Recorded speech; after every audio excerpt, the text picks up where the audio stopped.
come from, the history of this club, what it means to certain people. And this is right. Sometimes it means more to others. We've got to buy in.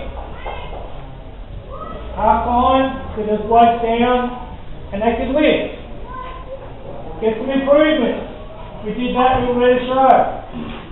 I also said, at quarter time, if you continue to get 20 tackles a quarter, we go very close to winning the game. We then proceeded to get 12, 11 and 9. 12, 11 and 9. So when Juice says that we're lazy, that can be two things. It can be one, can be fitness, or you're feeling tired and the mental part of the game gets the better of you.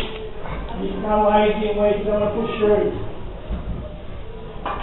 Now. Alright, hello viewers, and welcome Barry Peatling, and welcome viewers to the Barry Peatling Football Show. Yes, and welcome to my viewers all around the world now, and we've got a new couple of Spaniard viewers. Yep. And Hungarian and a couple of English people watching now too. Well, there you go. Welcome to the viewers. Welcome to the show. Got me sophisticated last time, but it's a bit dark. I hope you enjoyed a little bit of footage before the video. Yeah, something different today. And you can watch all of it, all the complete footage of the players and the coach speaking after the video. Give a bit of a taste of the game. That's a better idea, so then you'll get an idea how the game was started and how it finished. Might be a new format, but yeah, we'll probably have to stick with it. Anyway, so what we're talking about here first, Barry, that's up on the board. Oh yes, when Peatling may miss rest of season. Nearly dead I was, 1963. Got thrown out of a car, coming back from Dimville, landed on my head, fractured my skull, fractured my neck, and the other fellow never got exact wrong with him. In hospital for 3 months. Here I am. That's where I was in the traction, which is, that was back in the dark age then, Colin. You don't do that now, but they stuck holes in your head and you lay flat in your back and you got 20-pound weights, straighten the neck up. But it did fix my neck up. But who was Mr. Miles? He was a president, he's a dickhead too. But anyway, he I was like that for 6 weeks, Colin, put that camera in my ear. 6 weeks like that, and then he went mad. It drove me crazy. I come out of that for 6 weeks and wouldn't believe I got that all over my head and all over my body for another 6 weeks. Can you imagine having a plaster all over your body, Colin, around your head, and see that there? When they put it on, I come out of the traction, they had I couldn't eat. I had to get the nurse to cut a bit of plaster out of me so I could move my jaw. Oh, so you couldn't move your chin. See you see the little carve there? Yeah. But 6 weeks like that. Oh, you don't have to eat. Of course I do. So Mr. Miles, he said he was pretty shocked. It was a big shock for officials. Pretty shocked. I was nearly dead, for God's sake.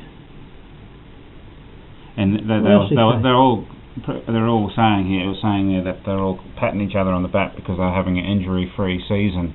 Were they? And but the injury, it says on the report there, leaves Repugnant short of Rovers. The club is anxiously awaiting the return of Bill and Roger Edwards. Sure, I didn't have a rover at all. I was their rover. So they were just waiting for Bill and Roger Edwards from Glenorchy. That was good football, Billy and Roger Edwards. You're dead right. But I played the following year, would you believe, Phil? That happened in May. This is unbelievable. It happened in May the 13th. It was an unlucky day. And I was playing cricket in November that year. Oh, wow. Okay. And I played the following year. Wow. That's when come back. All right. Okay, well that was interesting, but let's get stuck straight into the game, Barry. Tell us the weather and conditions. Colin, it was a very good day for football. There was a slight breeze favouring the Catherine Road in front of my street there, and probably 2 or 3 goals, but you couldn't play football on Saturday, Colin. You couldn't play football. Just a slight zephyr. As you just told me a minute ago, a zephyr. But a Ford Zephyr was a very good car back in the 60s. Just a slight breeze. Slight breeze. So tell us, were there any changes? Yeah, out was Bywaters, going to be out for 3 weeks. I saw him. On his knee. You seen him? You can hardly walk. I said, your leg in plaster or what? He said, no, I can't walk. For 3 weeks, you reckon. It's not a ACL. Okay. Just a bit of a stiff leg. Out was Bywaters. Niza, it could be back. He's still got a bit of a problem with his rib. I think he might be right. You reckon he's tough as nails. And we missed him too. Rory Gregg's got a hamstring. Well, he's got 2 hamstrings, hasn't he? Yeah. One of them's not good. Yeah. Like that joke, yeah. Good. So that was, but anyway, in the first half, Colin. First half. You're going to say, Get us in the first half, first quarter. we started very well. Jackson Arthur had the first, probably 6 or 7 knockouts in the first quarter. He was out rucking the other fellas, giving away about 3 inches. Stewie and Matty Ponton and the other fellas in the back line, Brisbane were holding the back line together. We started very well. Yeah. So in the first half. So what was the score by the end of the first half? Well, and I'll give you a bit in the first quarter too. Yeah. Marusik showing his class, and Joel Connolly kicked a couple of beautiful early goals in the first half, and Bradley Clark was on fire. But half time, Colin, Chelsea was 5-4 to 6-6. So it was a close game. 8 goals. There wasn't much in it. I mean, but Ryan Stewart in the first half, he's a little marvel. He just splits open the packs and takes the marks, and played a very good first half. Ryan Stewart and Matty Ponton. That's their new backline now, Matty Ponton and Ryan Stewart. So they're doing well there. They've sort of found their position. So we're doing doing okay at half time. They were going all right, and so the second half started. Well, in the third quarter, it's obviously one little incident can turn a game, but in the third quarter, halfway through the third quarter, we're sort of holding about a goal behind, and someone had got a very dicey 50-metre penalty. They kicked a goal, and all of a sudden it just went bang crash. Within probably 6 or 7 minutes, they had 7 goals on the board. Yeah, so it went from being level, yep, 7 goals behind in the third quarter. That's where we lost the game.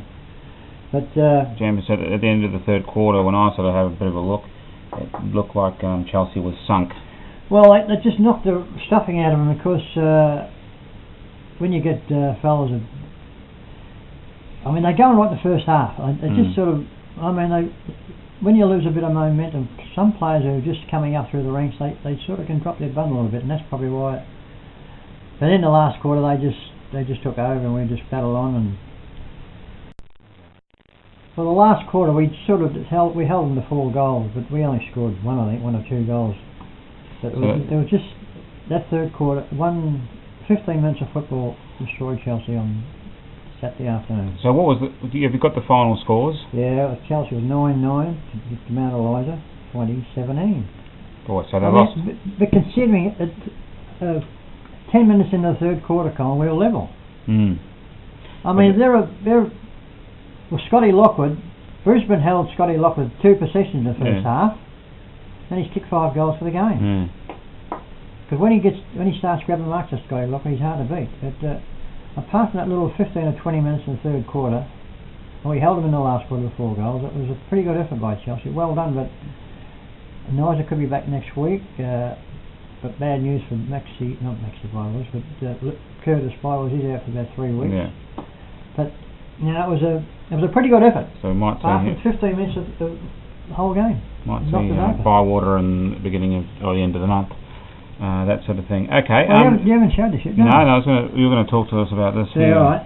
What's this about here, This Barry? is I got this bit out the paper today, and I just seen that Michael Shaw's brother, Matty Shaw, that's him there, and I thought I'll show the viewers that these are not unlike his brother. And Riscatelli and Matthew Shaw waltz into acres of space against Kangaroos at Metricon Stadium. Very good football.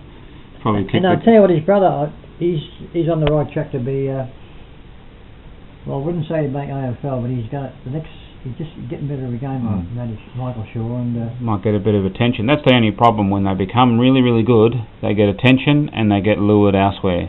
Well, hopefully it doesn't happen. But he's only 18, Michael. But he took them out. I'll mention something about later. Yeah. He's a very, very good footballer. Well, you've given us the scores, but give us the goal kickers then, Barry. Now the goal kickers, I didn't mention Joel Connolly. Yes, I did. I mentioned he was going around, playing around in the early first half. Joel Connolly kicked 4 goals, Marusik 3, Hudson Thomas 1, and Jesse O'Dell 1. So those are the goal kickers. Not too much to mention. Without the spearhead Bywater as well, it makes it a bit. We missed him. To spread it around a little. We could have got. With a bit of luck, we could have been 2 or 3 goals in front at half time. Yeah. But anyway, that's football. That's the way it goes. This is how the cookie crumbles, as they say in the classics. Now, just give us the group of best players. Well, not in order. This is the fair few good players this week. Last Saturday, Colin. Stewart, Connolly, Marusik, Ponting, and Jackson Arthur. But this Matty Ponton, number 38, is going to be a good football fella. It's going to be very good for Michael Shaw, Bradley Clark, Thomas, and Ryan Dyer. And I'll mention something about Ryan Dyer later. So you had a good group of best players. Well, there's a lot of players in it, and it was only one sort of 20 minutes of the game, but it's the name of the game. You've got to play the 110 minutes, Colin. Okay then. Well, that's a fair group of best players. Let's get into the sophisticated glasses off now. Yeah. I don't need them. I can see. Let's get into the votes. One vote. Half a vote to Ryan Stewart. Half a vote. Yeah. Ryan Stewart, half a vote. Half a vote to Bradley Clark, who played a very good game. Bradley Clark. His brother was a bit down Saturday, Jason, but he'll come back. And 2 votes. 2 votes to Joel Connolly. Kicked 4 goals, played a very good game all day. Very good, two votes to him. So who got the 3 votes then? 3 votes to number 21, Gavin Marusic. This fella is getting better every week, and he's a serious footballer, this fella. I mean, to get knocked out just before half time, and he was KO'd, broken nose. Yeah. I went in the rooms at half time and said, hey, I sort of carried him off, half carried him off, and I said, hey, you going? He said, oh, I've got a bit of a broken nose, I'll be right. So they actually brought him back on in 3/4 time. Did they do anything with his nose? Yeah, I whacked it back. I just went give it a bit of flick, but he kicked 3 goals and 3 beautiful goals, and he wouldn't know he had nothing wrong with him in the last quarter. He just into the packs, tackling, had about 6 or 8 kicks in the last 6 or 8 receptions in the last quarter. Just on the ground, mate. Great effort, superstar. Very good. It seems like it might be a bit more wide open this year. The Barry Peatling Best and Fairest Awards. Look, this fella, he's a class act. I mean, he played for Frankston second, didn't he? Or Frankston? Because you haven't really given him many votes. Oh, I said a couple of weeks ago he can play. But he may sort of figure a little bit more. I mean, he looks like a footballer, and he is a footballer. See, some fellas don't look like footballers, they are, but he just looks. He's got the good build and quick, tough, and kicking goal. Very good. So there's our votes. Any other comments about the game and players? I'll tell you, must mention Ryan Dyer. He played a very good game, this young fella. He came up in 18s. I think it's his first year in the seniors. He, in the back pocket, he was killing them in the first half. I mean, he's only 18 and he's playing like a veteran. Who else? Because mentioned Matty Ponton, that he's a very tall fella. His old man's only about 5'7", but he's well built, and he's going to be. Him and Ryan Stewart making a good half-back line. Very good. Michael Shaw. Apart from taking the mark of the day, I think it was in the 3rd quarter. It took highs at Riffy went. He's a very serious footballer too. He doesn't. He's got no fear, and he's tough, and he can deliver the ball. And he's a very good mark, and he's going to be a future star for Chelsea if he doesn't get knocked off down the track down at AFL. AFL. And that's the problem, is that if they can get snapped up. But I was pretty wrapped in that Ryan Dyer. His brother Michael was a pretty good footballer for Chelsea a couple of years, 2 or 3 years ago. But this fella, he's got no fear. He's coming through the ranks. Very good. All right. Well, before we give our final Cheerios and the like, Barry, we just wanted to talk a little bit about some training issues. Yeah, there's a little bit of disarming in the game after on Saturday, because I know you don't have to mention names, but apparently a couple of the fellas are not too happy about the fellas not training. And if you don't train, I mean, it's apart from not good for the club, it's not good for yourself, and it doesn't work out. Look, when I was playing football, when I was playing the under-10s, I used to love going to training, and I used to train as I played. And I was just thinking that if I ever sort of misdirected a pass or misdirected a handball, I'd give myself 10 push-ups. I'd do 10 push-ups, and I reckon it wouldn't hurt. I mean, it'll come out during a game on a weekend. If you're not training and kicking the ball, practicing kicking the ball and handball, it'll come out in the game. And as I say, I used to love training. I mean, I used to train as I played it. And there's a couple of fellas that they should look up to, Bradley Clark and Stewie. Watch them train. I go and watch them train every Thursday night, and that's the way they play too. Like Bradley Clark and Ryan Stewart, they're the fittest two players, and they're sort of part to noise, but to look at them play and train, that's how they get on the ground. And if you don't like training, you shouldn't be playing football. Right. So get down there. Get down there. Just put your little body in there and have your little. Stops the grumble 4 hours of training and. Stops the grumble. Well, I mean, you got when there's disharmony in the footy club, you don't go very far. And I mean, you've seen these fellas getting the good money. As the thing Snake was telling me a few weeks ago, in the eastern suburbs, in the eastern suburb competition, if you don't, you get paid Tuesday, you get paid Thursday, and you get paid Saturday. If you miss any of them days, you don't get paid. Right. Not a bad idea, is it? That's a good idea. I mean, you're a professional footballer. Turn up on your You training shouldn't have to be told to train, but if you don't train, you lose some of that money, right? Yeah, fair enough. So, think about it, these fellas. All right, well, cheerios. Yeah, good old Cheerio. I just mentioned the Snake. He just had another second hip operation. Right. But he's been waiting for 2 years to get this operation, and now he's going to be waylaid for about 2 months. But apparently someone was telling me that he was in a fair bit of pain. Hope you're going all right, Russell. I hope you can sort of get out of it. Hope you don't have too much pain, because it's a 2 months rehab. You won't be able to. I think he told me a few months ago. He said he won't be able to get out the house. Oh, that's not good. So he's going to miss his football. You can sit at home and watch your videos. But chins up, Russell. Yeah, chins up. one chin up, because you're saying he's fat. No, that's why he needs to keep his chins up. That's what I'm saying, Colin. To spark up. You keep his chins up. Keep his chin up. That's it. Keep his chin up. Yeah. And hopefully it will work out for you, and he'll be back soon. Any other Cheerios? Yeah, my little darling little Annie, and of course the Filipino ladies, and Carla. It's very hot up there at the moment in the Philippines. Very, very hot. I mean, it's hot all the time. It's very hot now. And of course, PH and Sandy and Carlos. Hope everything's going right in Cairns. I see they're going to build a new casino up there for you, Phil. It's in the paper today. Going to be a new casino in Cairns. Wow. Might go up and check it out. Very good. And also your international viewers. All my overseas viewers, hope you're all enjoying your videos. And don't forget to send you some emails or whatever you got. Gmail, was it email? Comments. Yeah. Comments. Yeah. And I'll reply to you. All right. And that's about all for me. And that's goodbye from me. Goodbye from Colin too. Bye bye.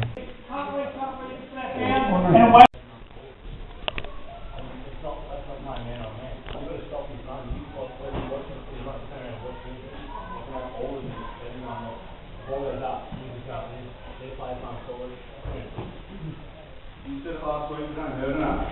We've got to fucking hurt this stuff. We've got to hurt. And that's what we're trying to do all week, is just have a bit of a reflection on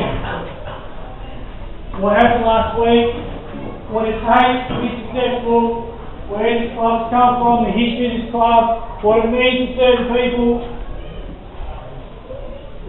And this is right. Sometimes it means more to others. We've got to buy in. Half time, get those blokes down, and they could live. Get some improvements. We did that, we were ready to show. I also said, at quarter time, if you continue to get 20 tackles a quarter, we'll go very close to winning the game. We then proceeded to get 12, 11 and 9. 12, 11 and 9. So when Juice says that we're lazy, that can be two things.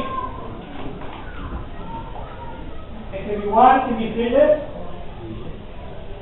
or you're feeling tired and the mental hardly going to get the better of you, and you become lazy and weak, you don't want to push through. Now, the harder you work, the harder it is to surrender. The harder it is to become lazy. The harder you work. We've seen one example of one guy busting his ass, trying to make it. And I'll show you another example this week.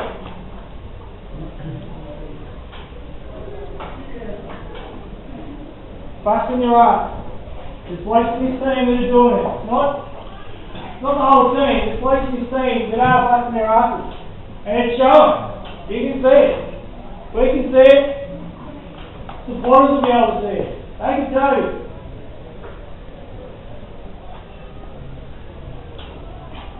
We're halfway.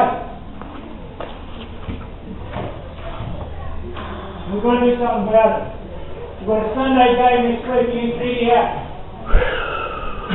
The team that took advantage of a late part of our game in the first round. And I think we've got to get stronger mentally, tougher mentally, pushing yourself through that little barrier. That bloke I spoke about sits on your shoulder and says you're too tired, you can't do it, you've had enough, something's hurting, and you listen to him and you back off. You don't go hard enough, whether it's offensively or defensively, running both ways. And that's the sort of stuff you've got to get rid of and go, fuck it, I'm just going to go. What can happen? What can happen if you push past that point? But you're absolutely rooted. We spoke about it last week. You're stuck. What's going to happen?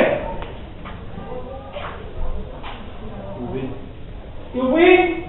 You might pass out, you get tired, come off and rest. Gav did it today, he went on in the last quarter. He was spent after 2 minutes. He took himself off. Put himself forward. Because he knew. He gave 2 or 3 efforts out here on the wing. Got tackle, put up, late tackle, got possession, he was fucked, right, your turn. That's what I'm talking about. Busting your ass, no matter what. Reach steady, go again. And you can see it. All of a sudden, we've got 2 or 3 blokes more than us out on the ground.